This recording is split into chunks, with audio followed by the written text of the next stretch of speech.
BRS ప్రభుత్వ హయాంలోనే తాండాల అభివృద్ధి జరిగిందని ముంబై గిరిజన ఆత్మీయ సమ్మేళనంలో నారాయణపేట ఎమ్మెల్యే ఎస్ రాజేందర్ రెడ్డి అన్నారు. మహారాష్ట్ర ముంబైలోని వాషి సెక్టర్ 16వ విష్ణుదాస్ భావే ఆడిటోరియంలో నిర్వహించిన ఆత్మీయ సమ్మేళనంలో ఎమ్మెల్యే పాల్గొన్నారు.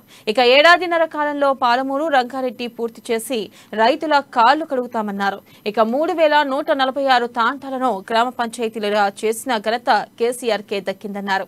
ముంబై, పూణే, బెంగళూరు, సూరత్ వంటి మహానగరాల్లో స్థిరపడి వివిధ రంగాల్లో రాణిస్తున్న తెలంగాణ రాష్ట్రంలోని నారాయణపేట జిల్లాకు చెందిన వాసులు మహారాష్ట్ర, కర్ణాటకలో బీఆర్ఎస్ బలోపేతం కోసం ముందుకు రావాలన్నారు.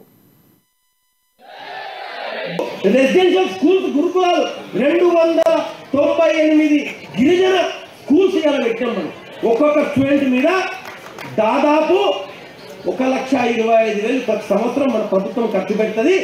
ఇలా లంబాడి వాళ్ళు ఎంతమంది ఆ గిరిజన స్కూల్లో అవుతున్నారా అంటే దాదాపు 76,000 మంది విద్యార్థులు ఇలా అవుతున్నారు.